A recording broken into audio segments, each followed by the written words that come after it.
On this episode, the Fiatsko is FUBAR.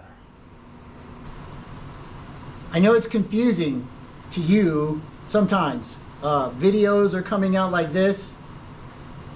Social media posts are coming out like this. So I'm recording this now, but it's not going to come out for weeks because I have all those other videos stacked up. So I'm sorry if you get confused when I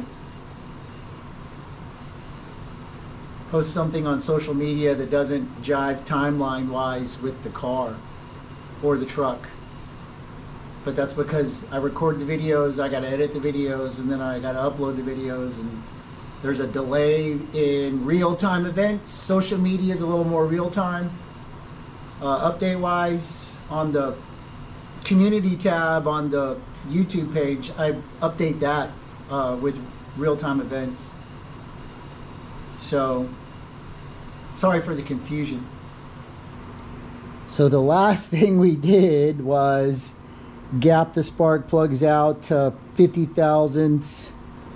We adjusted the AFM to give it one more tick of fuel. Went out, did a tuning run. Everything was going great. I said I was gonna get the header system and we were gonna see what happened to the mixture then and how much more fuel we were gonna add, and it was gonna be awesome. I met up with Marshall over at Garage Time TV and got the header system from him. I was gonna make it a weekend project type thing, and I'm supposed to be working on the truck.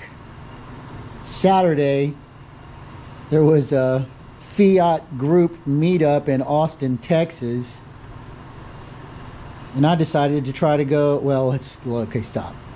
I went to go. I was going. I went. I almost made it. Almost. I was 80 miles into an 82-mile drive, and catastrophic failures occur unexpectedly,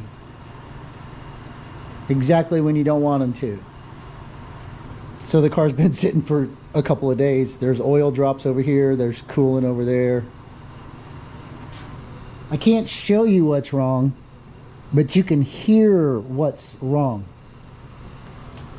So this is a pressure tester for the cooling system. You plug it in, it seals. You can draw vacuum, you can add air, pressurize the system with air to make sure there's no leaks before you fill it up with coolant. Let me just show you. This is 100 psi.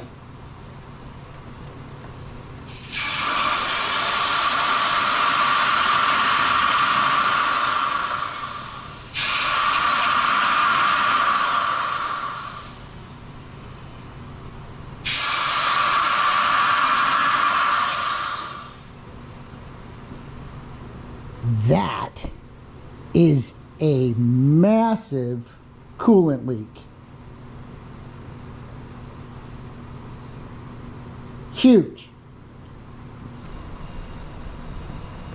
What happened was, I was driving to Austin, Texas, mostly back roads and freeway. Just a regular drive. 80 mile an hour, 75 mile an hour, nothing crazy. It's always my fault. It's always my fault. I will always take the blame. Because I'm the only one driving the car. I was like 80 miles into it. Everything was fine. I was having such a good time. Everybody was staring at the car when I'm driving up the freeway. They're all like this and like this, looking at what is this thing?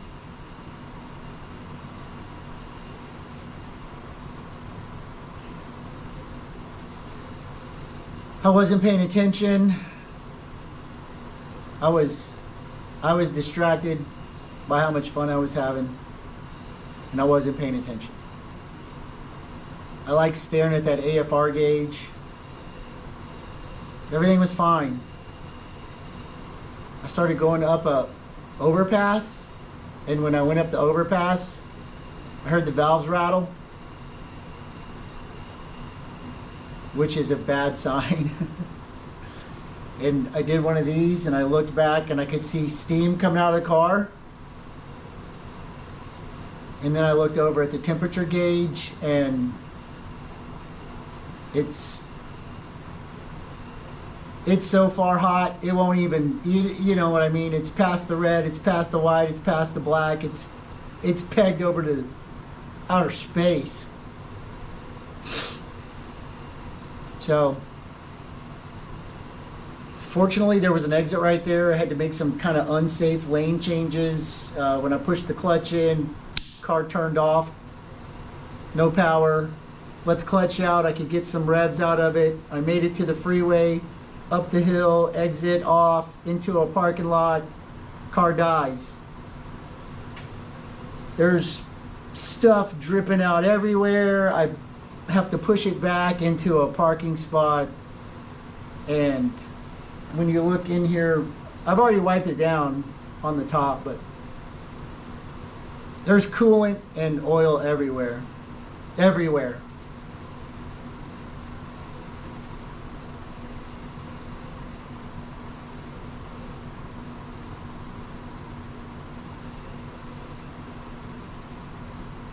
I had to sit there for a while in disbelief and disgust and self-loathing and all of that other stuff. If I'd have caught it sooner, would it not have been as bad? I don't know. That's a huge leak. I don't know what happened. The car is not apart.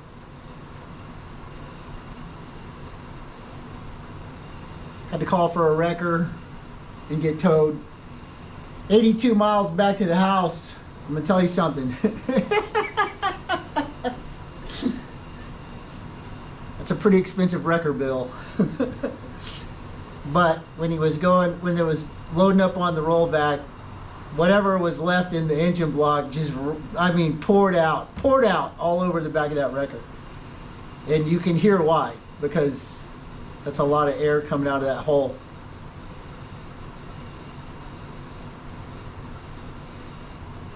I guess I'd like to tell you what my plans were, because I thought they were pretty good. I thought we were going to have a lot of fun. So, you know, I got this thing tuned up about as good as it'll get. Stock, injection, AFR wise. The next step, I was going to put the header on. We were going to tune it up. And then I was going to run it down to Houston and put it on the dyno and see what kind of numbers it made.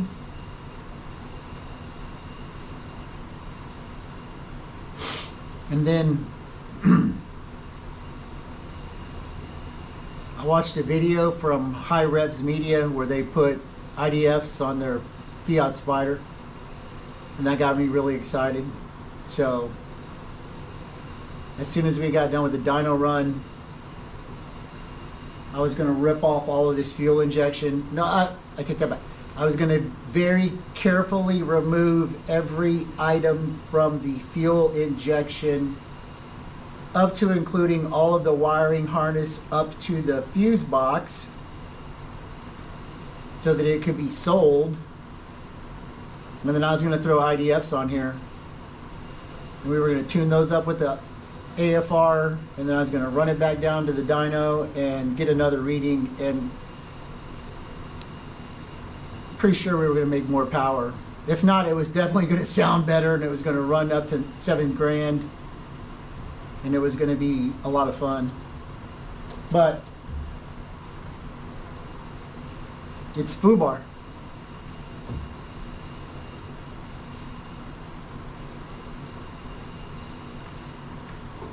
So I guess what we need to talk about is how not to get discouraged when the car you've been working on for 18 months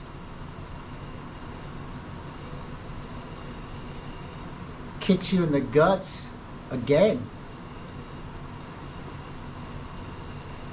Don't get me wrong, Saturday I really wanted to do some sledgehammer therapy.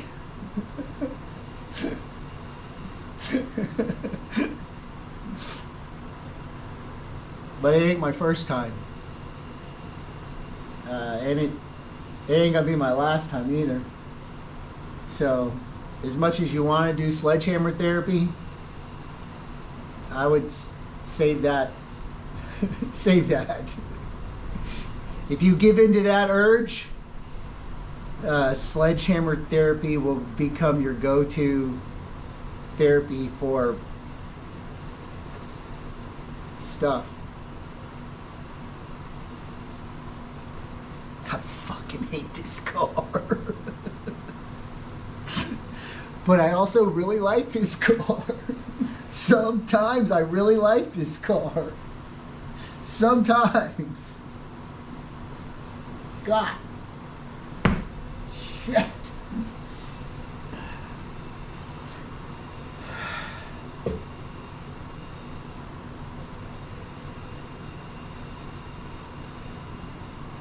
That's just from the schmutz blowing out the back and getting on the paint. It's not good. Ah! Alright, so.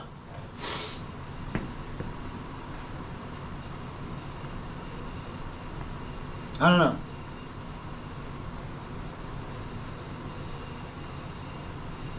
Here's what we're going to do. Here's what I'm going to do.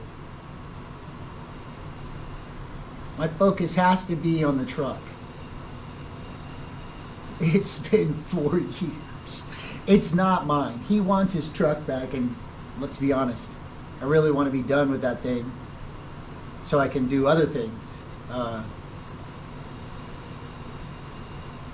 And I enjoy working on it, but I also need, I guess, little wins, you know what I mean? That thing takes, for 4 years, I've been working on that thing, and you know, it's months away from being finished. And I was able to, you know, I was able to distract myself and finish something. And you know, that was, I was having fun tuning on this car and showing you what else we could do, what you can do, what can be done. And then it just,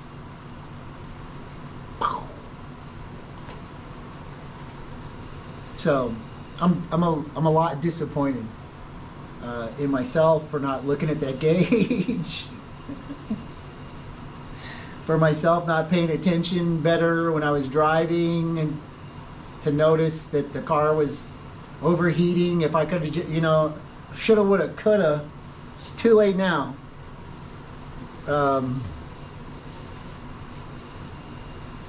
So you won't be seeing a lot of this in the near future. I don't have a schedule to work on it. I don't really have any desire to work on it.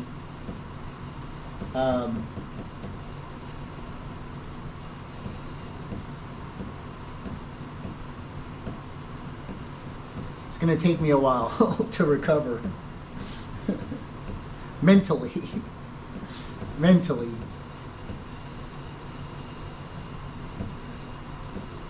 I know the head gasket's blown. It's only hitting on 3 cylinders.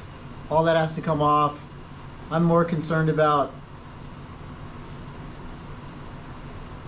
the potential for damage to other parts, rotating parts, because I wasn't looking. I mean, it has oil in it. The oil's stinky, but not, I don't know. I mean, the motor's got to come out. I got to pull the entire engine out. I got to flip it over. I got to check bearings. I gotta check everything. I gotta check cylinder walls. I gotta check everything. I'm gonna have to take everything out and do it all over again. All over again.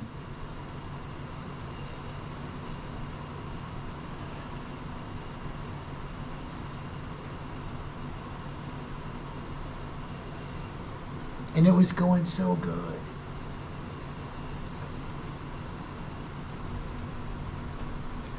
I want to be able to tell you that you can do it. That's what I want to be able to tell you. But if you're in a position like I'm in right now, it's hard. It's hard to want to do it. You just have to, I guess you have to wait till the time is right. I'm going through the 7 stages of grief right now.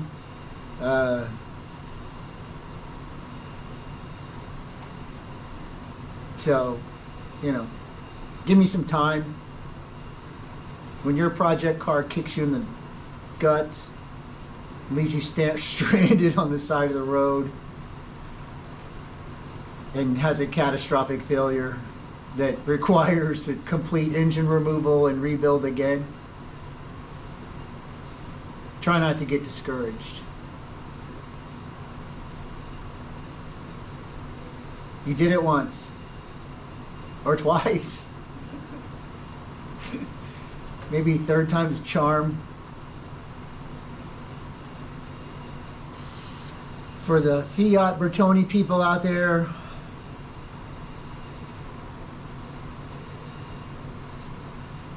keep a weather eye on that temperature gauge. If it starts to tick up,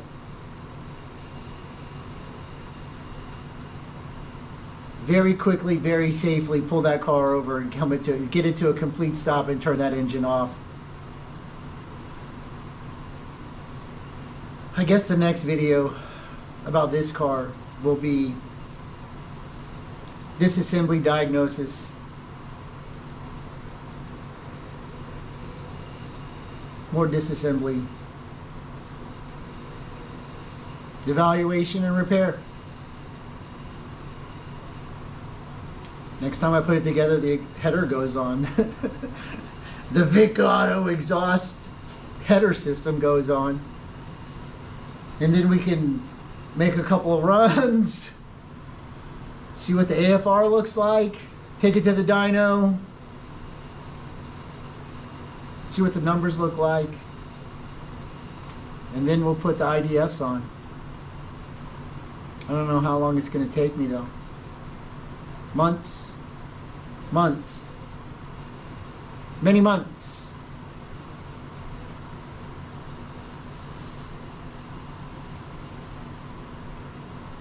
It's just a total engine rebuild. I've done it before. You've done it before. We'll take care of it. Thanks for watching. Y'all have a good day.